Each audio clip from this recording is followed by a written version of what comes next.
Greetings. If you're looking to get into kiteboarding and you're looking to take instructions, you're taking your very first positive step in this sport. Question comes, why do we need lessons? Why can't you just go out there and learn it on your own? Kiteboarding is a very expensive and dangerous sport, and I kind of like to use the analogy of like studying to become a private pilot. You wouldn't just go to an airport and hop in an airplane and see how far you could fly it before you crashed. The same is true with kiteboarding, and the thing with kiteboarding is these kites can be very, very dangerous, far, far dangerous, more dangerous than just a small airplane. So a little bit of instruction goes a long way in saving you a lot of injury and expense, and also getting you up on the board and cruising on the water. So some of the things that people look for, and one of the things that questions I get time and time again is, how long is it going to take me to learn how to do this sport? Well, there's several answers to that question. The things that really help save on the amount of instruction expense is, one is a trainer kite. If you purchase a trainer kite, that is going to cut down significantly on your expensive instruction.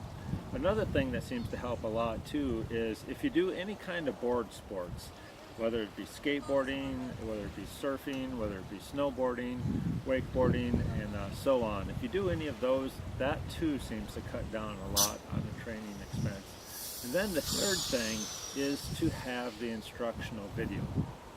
So in all of my lessons, I require my students to purchase the video, Let Go of the Bar. And this has really helped a lot in cutting down students' expenses because it gives you a full preview of all the lessons and exactly how they're going to happen, and it gives you all the theory behind kiteboarding. So when you show up for the lesson, you don't have to go through learning all that theory again. You can hit the water and start learning the sport right away.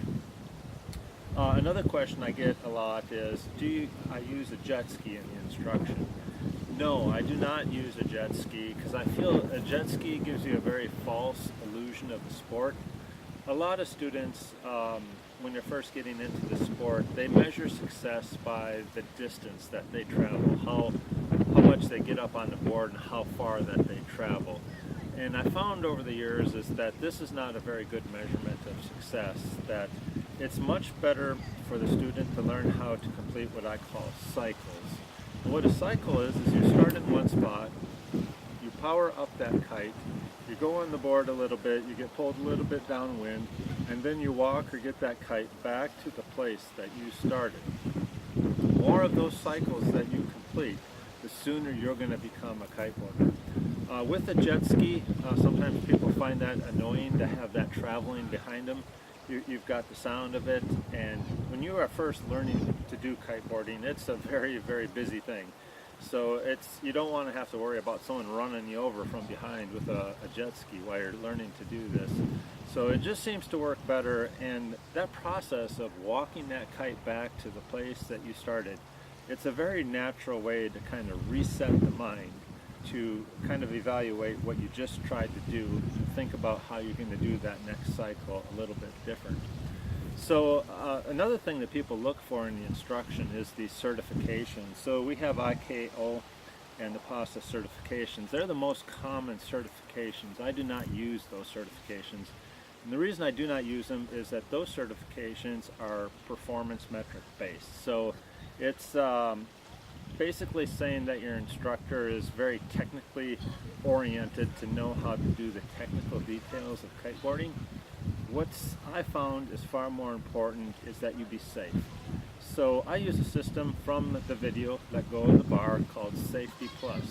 And what that system says and does is it does not judge you on what you know. It gives you a structure for learning this material safely. So there's no time frame, whether you take 1 hour or whether you take 30 days. This system doesn't care how long you take. What this system cares about, what Safety Plus cares about, is that you do it safely. So some things that help make the instruction safe is, one is that you learn in waist deep water. So you don't want that water to be too deep, and you don't want it to be too shallow. Another important thing is that the wind is always onshore. So if you had a really bad problem, you don't get blown out to sea. too is that the kite is the proper size for your weight and the wind conditions. If you're a lightweight person, you don't want a huge kite in a strong wind because it's going to be way too powerful for you. So when you come to my lessons, I typically have 25 different kites on site that we can match very closely for that size for your weight and the wind condition. So these other certifications have no regard for these aspects of safety, so they can violate all of these safety aspects and still be compliant to those certification process. So Safety Plus, I believe, is the best system to use when you are first learning to get into kiteboarding. Another thing that I require is reservations. So when you contact me and you want to schedule a lesson, you'll find out that my rates are substantially less than what you're going to pay at like this local sporting goods stores. And the reason that is because I'm one of two types of instruction. When you seek instruction, you're probably going to end up with an independent, which is a person like me, or you're going to end up with a local sporting goods store. So when you take that lesson from that sporting goods store, you have to pay the rent on that place. They have to incorporate some of the fees in the lessons to help cover the overhead of that store. So I take out the store, I take away the jet ski, I take away all the admin, the websites, all that stuff, all that overhead, so you do not have to pay part of that in the lessons. So that substantially reduces your cost. Another thing that reduces your cost too is I only charge for time on the water. So when you show up at the lesson and you're asking questions about rigging or safety or anything about the sport, the clock is not running. You're not getting billed for any time that you are spending on land. And the reason I do that is I want you to feel safe, I want you to feel comfortable, and I want you to know you don't have to rush through this experience to compromise your safety. Another thing that helps make my lessons much safer too is, as far as I know, I'm the only person that uses magnetic release boards in the lesson. So what the magnetic release boards are is they're basically a learning board. They're oversized learning boards that allow you to travel much slower on the water, which makes it much safer. These boards are completely rounded corners. They have no fins on the back side. But most importantly, the foot straps have magnetic releases. So what this means is that when you twist into some awkward position, your feet just release from that board. They don't get twisted up in that board when you crash into the water.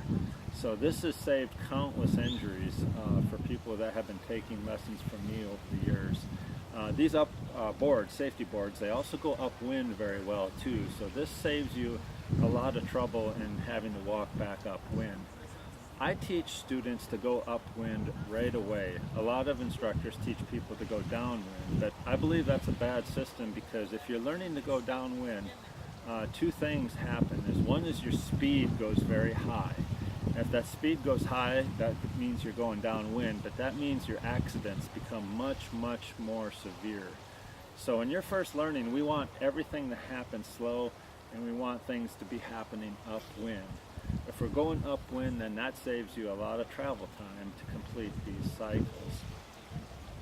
Then moving on here to some other things is, let's see.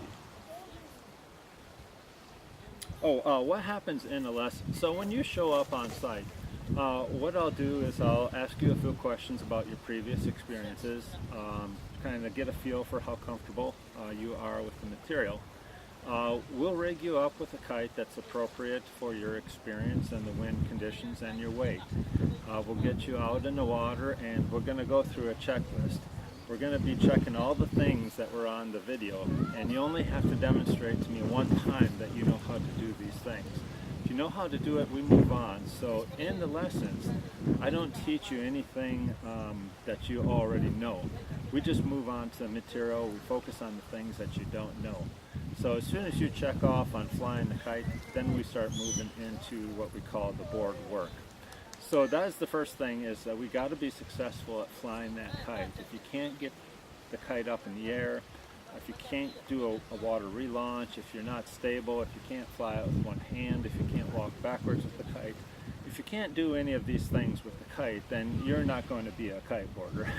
So we got to have that stability with the kite, and once you've got that stability, then we go ahead and move on to the board. So for some people, this literally can be just a 5 or 10 minute process, and then we start moving on to the board work.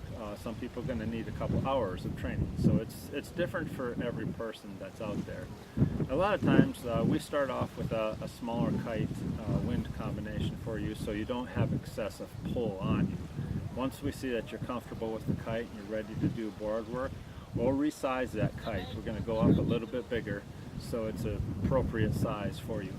So the power coefficient, you'll go ahead and you'll learn about this in the video, but that power coefficient, it's important to be at 1.0. And that's just basically a ratio of that kite size to your weight. If that's not the right ratio, your lesson's not going to go very well. If that power coefficient is too low, if your kite is too small, you're going to be constantly falling on your butt. You can't get up on the board. You're not going to be going any kind of distance. You're going to get frustrated and you're going to think, I just can't get this material. But if we bump up that coefficient to about that 1.0 mark, everything starts happening like magic. So things transition very smoothly. You come up smoothly on the board, you cruise, and you power down very smoothly, and you repeat those cycles again and again. So I want to thank you for your time here, and if you have any other questions, just feel free to contact me. And thanks again for thinking about instruction.